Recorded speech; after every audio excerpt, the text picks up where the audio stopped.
यह कहानी शनिदेव की है। कई हजारों साल पहले स्वर्ग में 9 ग्रहों के बीच में एक सवाल को लेकर झगड़ा होने लगा। यह सवाल था, आखिर सबसे बड़ा है कौन? सारे ग्रह खुद को बड़ा कह रहे थे। होते होते बात इतनी बड़ी हो गई कि सबके बीच लड़ाई होने लगी। तभी इस बात का फैसला करने के लिए सभी ग्रहों ने इंद्रदेव के पास जाने का फैसला लिया।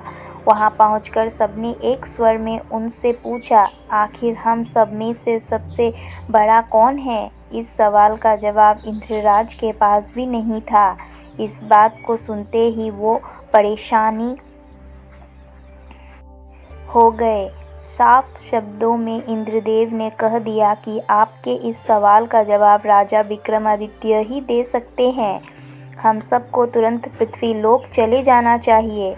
सब ने इंद्रदेव की बात मान ली और सभी एक साथ उज्जैन पहुंच गए। वहां पहुंचकर सारे 9 ग्रहों ने इंद्रदेव से पूछा गया सवाल इस बार राजा विक्रमादित्य से किया। ऐसा सवाल सुनकर राजा भी हैरान हो गए। उनके मन में हुआ कि हर ग्रह की अपनी एक खासियत है। हर कोई किसी धातु का देव कहलाता है और सबकी शक्ति अलग अलग व प्रभावी है। अगर किसी को बड़ा और किसी को छोटा कह दिया तो बड़ी मुश्किल हो सकती है। सोचते सोचते विक्रमादित्य के दिमाग में एक तरकीब आई। उन्होंने सभी ग्रहों का आसन बनवाकर लगा दिया। हर धातु के गुण के हिसाब से आसन लगाए गए थे, जैसे कि सोना, चांदी, कांसा, तांबा, सीसा, रंगा, जस्ता, अभ्रक और लोहा। अब इन आसनों में उनके स्वामी को बैठने के लिए कहा। सब एक एक करके अपने सिंहासन पर बैठ गए। सबके बैठने के बाद राजा विक्रमादित्य बोले कि आप लोगों के सवाल का जवाब तो खुद ही मिल गया है। अब जो सबसे आगे बैठा है वही सबसे बड़ा है। इस बात को सुनते ही आखिरी सिंहासन पर बैठे शनिदेव को गुस्सा आ गया।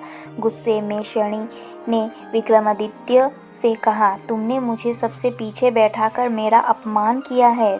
तुम्हें मेरी शक्ति का अंदाज़ा नहीं है। मैं तुम्हें पूरी तरह से ख़त्म कर दूंगा। उन्होंने आगे कहा कि सूर्य किसी राशि में 1 महीने, चंद्रमा किसी राशि में 2.25 दिन, मंगल एक राशि में 1.5 महीने, बुध व शुक्र 1 महीने, बृहस्पति 13 महीने ही रहते हैं। इन सबके मुकाबले में किसी भी राशि में 7.5 साल तक 7.5 बनकर रहता हूँ। कई देवता मेरे प्रकोप से पीड़ित है। भगवान राम को भी 7.5 का प्रकोप झेलना पड़ा। इसी वजह से वो जंगल गए थे। रावण भी 7.5 की वजह से लड़ाई में मारा गया था। अब तुम्हारी बारी है। तुम भी मेरे प्रकोप से बच नहीं पाओगे। अब ये सब देखकर अन्य ग्रहों के देवता चले गए और शनिदेव भी नाराज होते हुए आगे निकल गए। इतना सब होने के बाद विक्रमादित्य परेशान थे, लेकिन वो पहले की तरह ही अपनी जनता के लिए न्याय करते रहे। होते होते वो आनंद से अपना जीवन जीने लगे, पर शनिदेव अपना अपमान बिल्कुल भी नहीं भूले थे। बदला लेने के मन से एक दिन शनिदेव घोड़ा व्यापारी के रूप में उज्जैन पहुँचे। वहां पहुँचते ही उन्होंने खबर फैला दी कि उनके पास खूब तेज दौड़ने वाले घोड़े हैं। इस खबर के मिलते ही राजा ने घोड़े का ख्याल रखने वाले अश्वपाल को कहा कि जाओ उससे घोड़ा खरीद कर ले आओ। वो गया और देखा कि घोड़े काफ़ी कीमती हैं। फिर विक्रमादित्य खुद गए और एक ताकतवर घोड़ा पसंद कर लिया। उसके बाद घोड़े की गति को देखने के लिए विक्रमादित्य उस घोड़े पर सवार होने लगे। तभी घोड़ा हवा में तेजी से दौड़ा और राजा को जंगल ले जाकर छोड़ दिया। जंगल से राजा अपने नगर वापस आने का रास्ता ढूंढने लगे। उन्होंने कई घंटों तक रास्ता ढूंढा, लेकिन उन्हें रास्ता नहीं मिला और वो भूख प्यास से तड़पने लगे। कुछ ही देर में उन्होंने एक चढ़ावा दिखा। उससे राजा ने पानी मांगकर पी लिया और पानी के बदले में उसे अपनी सोने की अंगूठी दे दी। उसके बाद राजा रास्ता पूछते हुए एक नगर पहुँचे। वहाँ सामने ही राजा को एक सेठ की दुकान दिखी। वो कुछ देर के लिए वहाँ बैठकर उस सेठ से बातें करने लगे। उसी वक्त सेठ की दुकान की चीज़ें बहुत तेज़ी से बिकने लगी। सेठ को लगा कि राजा उसके लिए भाग्यशाली हैं, इसीलिए वो उन्हें अपने घर खाना खिलाने के लिए ले गए। घर पहुंचकर सेठ कुछ देर के लिए राजा को एक कमरे में छोड़कर बाहर गया। वहां राजा ने एक खूंटी पर हीरे का हार लटका हुआ देखा। तभी एक घंटी बजी और देखते ही देखते खूंटी ने उस हार को निगल लिया। यह सब देखने के बाद राजा बड़ा हैरान हुए। कुछ देर बाद सेठ वहां आया तो उसे वो हार नहीं दिखा। तभी उसे विक्रमादित्य पर हार चोरी करने का शक हुआ। सेठ ने इसकी शिकायत उस नगर के राजा को कर दी। सैनिक विक्रमादित्य को जंजीर में जकड़कर उस राज्य के राजा के पास लेकर गए। राजा ने विक्रमादित्य से पूछा, वो हार कहाँ है? उन्होंने जवाब दिया, उसे वहाँ की खूंटी निगल गई जिसमें वो हार टंगा हुआ था। इस बात को सुनते ही राजा गुस्से से लाल हो गया। राजा जवाब से संतुष्ट नहीं थे, इसीलिए विक्रमादित्य को हीरे के हार का चोर घोषित करते हुए हाथ पांव काटने की सजा सुना दी। सैनिकों ने राजा का आदेश मानते हुए विक्रमादित्य के हाथ पांव काटकर उसे सड़क पर यूं ही छोड़ दिया। सड़क पर इस तरह से पड़े हुए विक्रमादित्य को कई दिन हो गए थे। एक दिन तेली को उन पर दया आई और उन्हें अपने घर लेकर चला गया। उन्हें बैल हाँकने वाले कोल्हू की जगह काम दिया। अब विक्रमादित्य रोज बैलों को आवाज देकर उन्हें हाँकते थे। रोज बैलों को हाँकने का काम करने पर विक्रमादित्य को बदले में खाना मिलता था। इसी तरह होते होते 7.5 साल बीत गए। 7.5 साल बाद जब 7.5 खत्म हुई तो वर्षा ऋतु शुरू हो गई। विक्रमादित्य एक रात बादल और बारिश के राग वाला गाना जोर जोर से गा रहे थे। तभी उस नगर की राजकुमारी पास से ही गुजर रही थी। उसने वो गाना सुना और दासी को कहा कि पता लगाओ वो कौन है। दासी ने ठीक वैसे ही किया। वो कुछ देर बाद लौटकर आई और कहा कि वो एक राजा है जिसे हीरे का हार चुराने की सजा के रूप में अपंग कर दिया गया है। राजकुमारी को उसका बादल बारिश के राग वाला गाना खूब पसंद आया था, इसीलिए उसने अपंग राजा से शादी करने का फैसला लिया। इस बारे में जब राजकुमारी ने अपने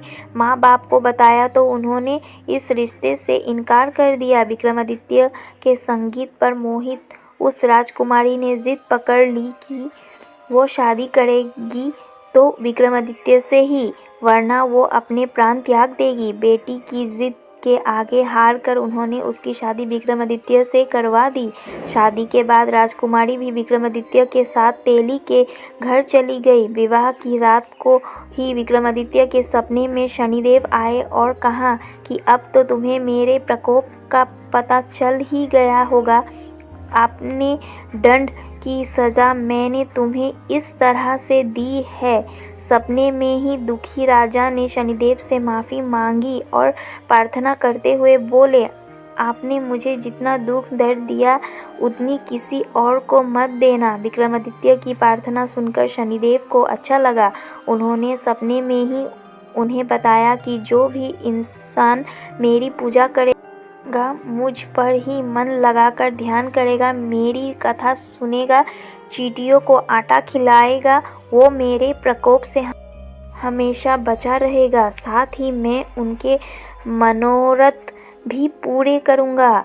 सपने में यह सब देखते ही विक्रमादित्य की नींद खुल गई और उनके हाथ पांव भी लौट आए थे।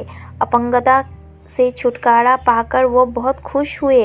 उन्होंने मन से शनिदेव को धन्यवाद किया। इसके बाद विक्रमादित्य ने अपनी पत्नी को शनिदेव के प्रकोप की पूरी कहानी सुनाई। तभी सेठ को भी पता चला कि वो अपंग इंसान राजा विक्रमादित्य हैं। उसने दौड़कर राजा से माफ़ी मांगी। राजा ने भी उसे माफ़ कर दिया क्योंकि उन्हें पता था कि यह सब कुछ शनिदेव की वजह से हो रहा है। सेठ ने दोबारा विक्रमादित्य को अपने साथ घर चलने के लिए कहा। वहाँ सब मिलकर खाना खा रहे थे। उसी समय एक और हाड़ को खूंटी ने निगल लिया। इस दृश्य को सबने देखा और हैरान हो गए। कुछ देर बाद सेठ को अपनी करनी पर पछतावा हुआ और उन्होंने अपनी बेटी की शादी विक्रमादित्य से कर दी। विवाह में सेठ ने उन्हें खूब सारे आभूषण दिए। अब राजा विक्रमादित्य अपनी दोनों पत्नियों के साथ राज्य वापस पहुँचे।